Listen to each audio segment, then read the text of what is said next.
es la puerta de las moradas.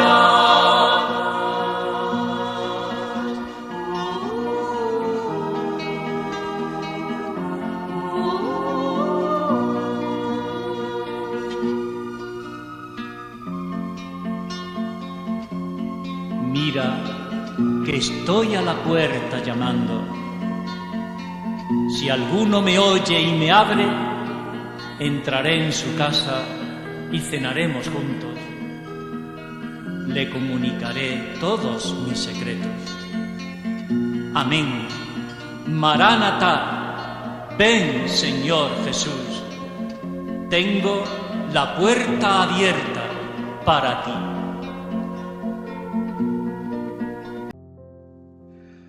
Moradas o castillo interior. Charla 17. Las séptimas moradas, capítulos 3 y 4. Después de tratar en los capítulos 1 y 2 de las séptimas moradas, la experiencia de la inhabitación trinitaria primero y del matrimonio espiritual, culmen de la experiencia mística en el capítulo 3, trata los grandes efectos que causa esta oración dicha, pues así se refiere Teresa en el sumario a esta experiencia de comunión plena y definitiva con Cristo.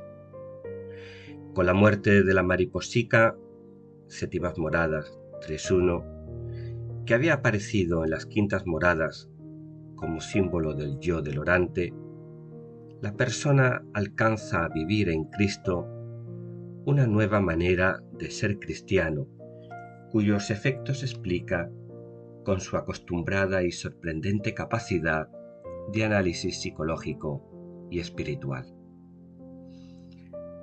El orante alcanza, según Teresa, con la mística unión, un total olvido de sí, y aunque no deja de ser humano, parece que ya no es ni querría ser nada. Punto 1 del capítulo 3. En el orden ético, su gran deseo de padecer por Dios no es sino anhelo de servir a Dios, de que se haga su voluntad. Punto 2. Esto le lleva a sentir un gran gozo interior cuando es perseguido por Él, con paz y gran capacidad de perdón, incluso de amor hacia quien lo persigue. Punto 3. El alma ha perdido ya todo miedo a la muerte, pero a diferencia del libro de la vida, ya no desea morir, sino vivir para servir al crucificado. 4 y 5. En el orden de lo espiritual oracional, ya no desea gustos. Su único deseo es imitar a Cristo. Punto 6. Se trata de un alma que ha alcanzado un total desasimiento. 7. De hecho, en esta etapa, los arrobamientos han desaparecido.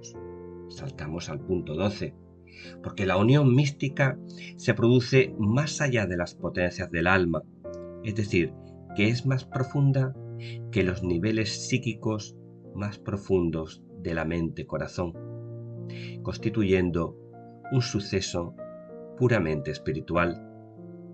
Con todo, aquí no hay ya sequedad ni trabajos interiores, sino una continua memoria, es decir, sensación de la presencia del Dios triunitario que brota del más profundo centro y que desde allí despierta las potencias del alma, acompañando siempre a la persona.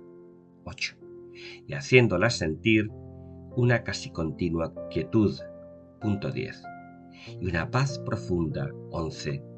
Aunque no les falta cruz, salvo que no las inquieta ni hace perder la paz, afirma Teresa en el punto 14. Con la muerte de la mariposica, símbolo del pequeño yo, es decir, de la mente egoísta, con sus miedos, sus apegos, sus deseos, sus conflictos y oscuridades, se produce no solo una purificación del entendimiento, sino también de la memoria, es decir, de los contenidos conscientes y en buena manera también subconscientes de la esfera intelectual y psicoafectiva del místico. Esta transformación afecta también a la voluntad. Ya no hay dos voluntades, sino una sola, la de Dios. El místico ha sido así arrancado de su falso centro y ha sido arraigado en el nuevo centro de Dios, que ha encontrado en lo más profundo de su ser. En otras palabras, ha dejado de girar en torno a su pequeño yo egoísta para orbitar en torno al tú de Dios. El cuarto y último capítulo de las Séptimas Moradas comienza con el sumario, con que acaba dando a entender lo que le parece pretende nuestro Señor en hacer tan grandes mercedes al alma, y cómo es necesario que anden juntas Marta y María. La unificación y armonización de la persona, rota por el pecado original y por los pecados históricos personales, ha sido restaurada por la unión mística, trayendo no solo quietud y paz en el ámbito del ser, sino que también resuelve en el ámbito del hacer la antinomia acción-contemplación. Para el orante, profundamente enraizado por el matrimonio espiritual en el amor, Marta y María, acción y contemplación, están ahora perfecta y naturalmente armonizadas. Con todo, Teresa, tan realista como siempre, nos pone sobre aviso de que el místico no es ningún superhombre, ni ningún maestro perfecta y continuamente iluminado. No habéis de entender, dice, hermanas, que siempre en un ser están estos efectos que he dicho en estas almas, que por eso a donde se me acuerda digo lo ordinario, que algunas veces las deja nuestro Señor en su natural, y no parece sino que entonces se juntan todas las cosas ponzoñosas del arrabal y moradas de este castillo. Séptimas Moradas 4.1. Y más adelante, tampoco os pase por pensamiento que por tener estas almas tan grandes deseos y determinación de no hacer una imperfección por cosa de la tierra, dejan de hacer muchas y aun pecados. Más adelante aclara, digo, pecados veniales, que de los mortales, que ellas entiendan, están libres, aunque no seguras. Séptimas Moradas 4.3. Esto es, que por más alto que haya llegado el místico, nunca podrá sentirse plenamente a salvo, es decir, ajeno a su humanidad pecadora, si no es confiando en la misericordia de Dios. En la parte central de este capítulo 4, en los puntos 4 a 6, Teresa vincula el amor con las obras. Es una afirmación tajante, clara, y que no admite réplica ni componendas. Afirma, para esto es la oración, hijas mías, de esto sirve este matrimonio espiritual, de que nazcan siempre obras. Séptimas Moradas 4.6. Por lo tanto, todas las mercedes, los distintos grados de oración, toda la fenomenología psicomística y los estadios de desposorio y matrimonio apuntan a un fortalecimiento, ensanchamiento o restauración, si se prefiere, de la naturaleza espiritual humana, para que el orante pueda imitar a Cristo y éste crucificado, según sus palabras, en su mucho padecer, es decir, en el servicio. Y es que para Teresa, padecer y sufrir son sinónimos perfectos de servir, y el servicio no tiene otra fuente que el amor. Por eso dirá, ¿sabéis qué es ser espirituales de veras? Hacerse esclavos de Dios, a quien señalados con su hierro que es el de la cruz, porque ya a ellos le han dado su libertad, los pueda vender por esclavos de todo el mundo, como él lo fue. Séptimas Moradas 4.8. El trabajar y padecer teresiano no es entonces sino una enorme capacidad de entrega al otro con mayúscula, a través de los otros, en la actividad cotidiana. La antinomia acción-contemplación, como hemos dicho ya, es definitivamente resuelta por Teresa. Si María escogió la parte mejor, es porque antes había hecho el oficio de Marta. Puntos 13-14. No se trata, sin embargo, de hacer cosas imposibles, ni de construir torres sin fundamento. Que el Señor no mira, dice la santa, tanto la grandeza de las obras como el amor con que se hacen, y como hagamos lo que pudiéremos, hará su majestad que vayamos pudiendo cada día más y más. Séptimas Moradas 7:15. Después de andado un larguísimo y extenuante camino espiritual, el místico se encuentra con que toda su experiencia solo tiene un criterio de validación: las obras. Es decir, que el ser, cuando es auténtico, se convierte forzosamente en hacer. Esto, sin embargo, no hay que entenderlo como una exaltación del activismo. Teresa no está diciendo que sean las obras las que califiquen por sí mismas al orante, no. Lo que valida el camino del orante es el amor que hay en la obra. Entendida desde esta perspectiva, también la oración se convierte en una obra de amor. Teresa no entiende el amor como algo inconcreto y difuso, como un mero sentimiento o un afecto o una fantasía, sino como un dinamismo real, transformante y eficaz que forzosamente se traduce en obras, aliándose así con la más pura tradición apostólica que afirma: muéstrame tu fe sin obras, que yo por mis obras te mostraré mi fe. Carta de Santiago 2, 17-18. Por tanto, y solo en este sentido, la prueba del 9 del místico, del orante, es el hacer concreto, real y efectivo, que muy a menudo se traduce en pequeñas obras de amor. Esto explica que el Pentecostés teresiano se tradujera en un incansable obrar, que en Teresa es respuesta al sentirse infinitamente amado por Dios. Paradójicamente, el místico es arrancado en un primer momento de entre sus semejantes para ser sumergido en un viaje largo, arduo y solitario, obligado a descender hasta sus más profundos infiernos interiores, llegando a experimentar incluso la muerte de su falso yo, para una vez alcanzadas las cumbres del espíritu y experimentada la verdadera vida del resucitado, ser lanzado de nuevo al mundo como testigo y misionero del fuego del amor de Dios y de la vida verdadera. Esta es la famosa vuelta al mercado de la que hablan algunas tradiciones orientales, y es que la mística unión nunca es un don de Dios para un hombre, sino que es un regalo para el mundo entero, para la Iglesia. Dios suscita místicos para que sean luminarias de transformación, antorchas que marquen el camino del reino que ha sido prometido a todos los hombres y que pedimos que venga a nosotros en el Padre Nuestro. Ni una sola de las mercedes que ha recibido el orante místico las ha recibido para sí, sino para los demás.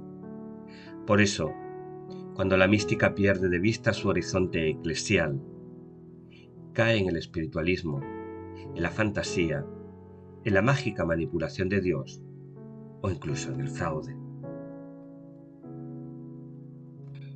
Como hemos visto, la cristología de las séptimas moradas implica la total interiorización, profundización en el misterio de Cristo.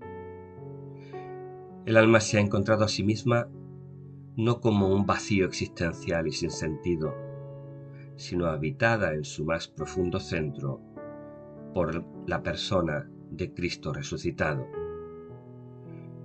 Con este es con quien se concreta la unión mística, pero también quien la introduce y la proyecta hacia el misterio del Dios triunitario. En su seguimiento de Jesús, el orante ha muerto y ha resucitado con él. A partir de ahora, la persona lo vivirá todo con él y para él. Y desde esta plenitud será devuelto para servir a los demás, dedicándose a las obras del reino que Jesús mismo predicó.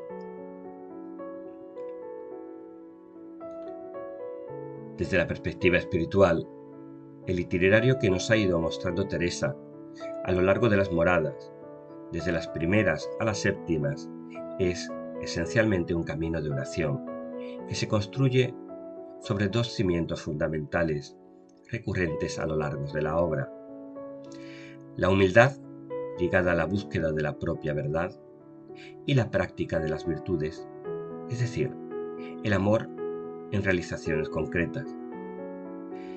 El mensaje de la mayor maestra de contemplación de nuestros 20 siglos de cristianismo no puede ser más claro ni más sorprendente en los últimos compases de su obra más cimera.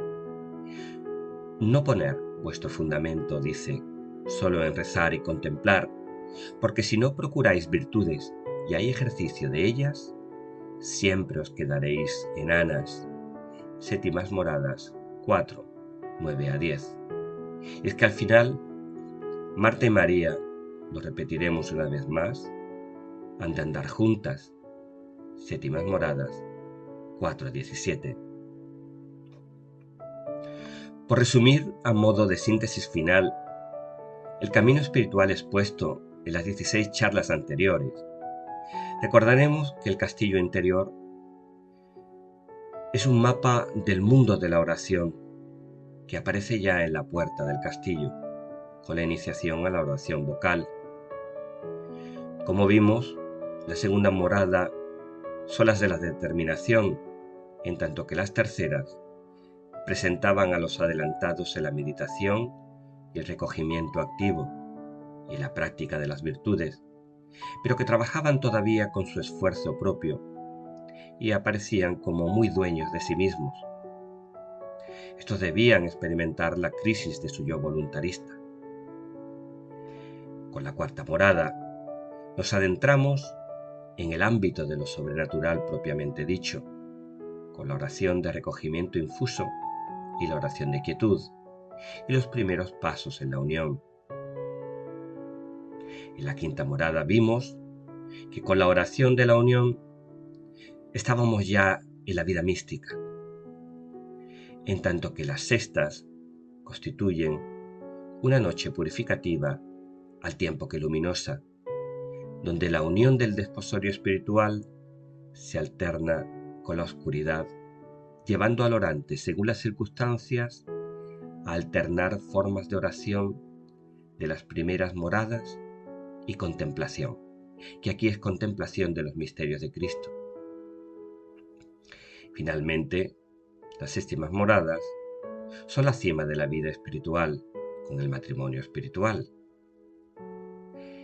Con este itinerario que hemos recordado brevemente y que hemos expuesto a lo largo de 16 charlas, Teresa supera la clásica distinción escolástica de las 3 etapas o vías básicas de la vida espiritual: purgativa, iluminativa y unitiva. Y es que luz y oscuridad, purgación e iluminación, junto a distintas y progresivas crisis espirituales, se van alternando a todo lo largo del proceso.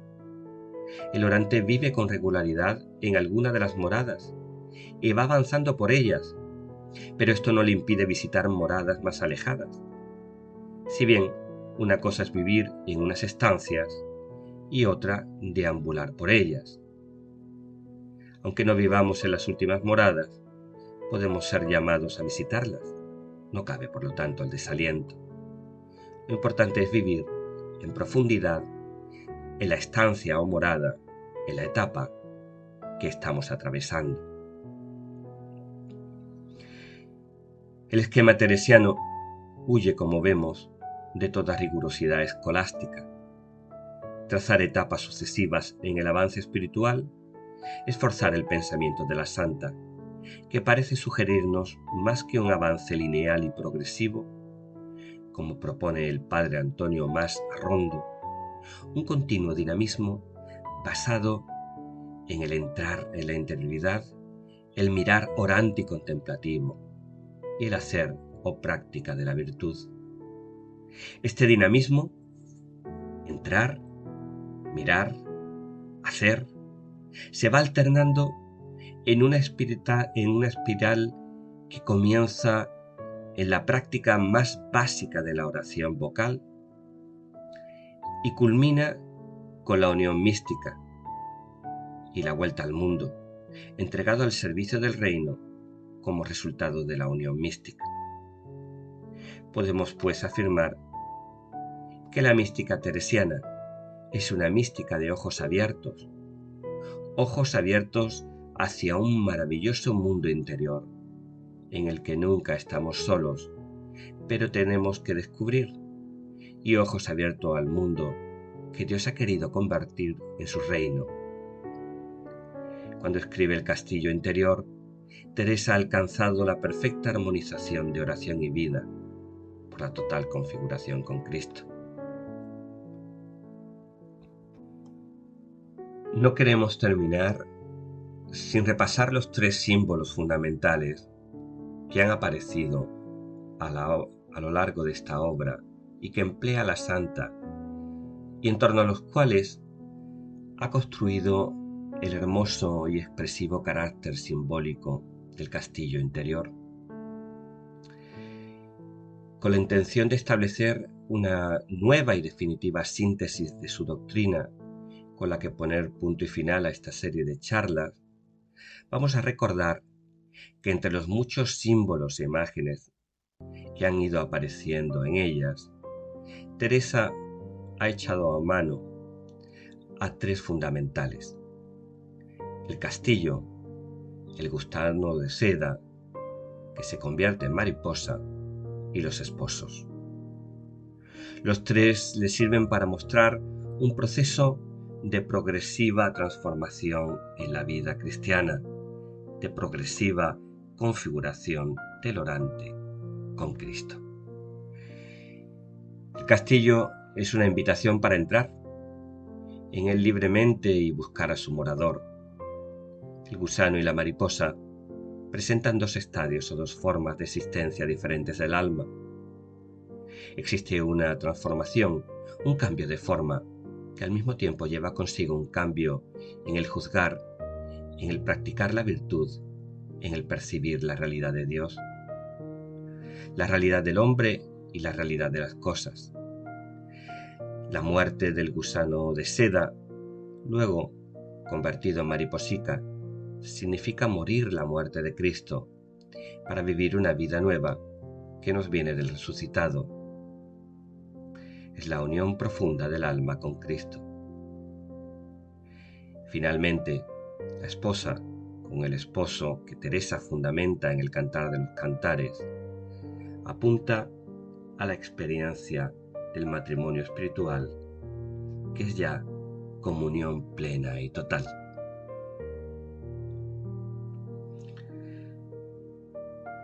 Vamos terminando. Con su castillo interior, Teresa no solo quiso ser testigo de lo que ella había vivido, sino que también quiso ser profeta, engolosinando, invitando a otros a experimentar el amor de Dios. Esta motivación fue su verdadera misión carismática, aquella que definió su doctrina, que caracterizó su modelo de santidad. Nosotros, carmelitas descalzos seglares, hijos y herederos en medio del mundo de Santa Teresa, tenemos el gran privilegio de haber sido llamados a la gran aventura de vivir una vida plena de amor y de sentido. Así, el auténtico carmelita no es feliz, sino en la búsqueda de esa plenitud. A lo largo de los capítulos de las moradas, Teresa nos ha ido mostrando cómo no hay oración ni mucho menos contemplación, sin coherencia con la vida concreta. Hemos ido viendo cómo la santa puso el acento sobre el amor. La cuestión no es pensar mucho, sino amar mucho. Y hemos visto también cómo no ha dejado de insistirnos en que hay un mundo dentro de nosotros que desconocemos. Conformarnos con vivir fuera de nosotros es perder la vida con mayúsculas. El reto para el orante, para el carmelita, es gigantesco. Pero terminamos recordando las palabras de Teresa. El Señor no mira tanto la grandeza de las obras como el amor con que se hacen, y como hagamos lo que pudiéramos, hará su majestad que vayamos pudiendo cada día más y más. En esta aventura, con la ayuda de las moradas del castillo interior, nos sentimos guiados y alentados por Teresa.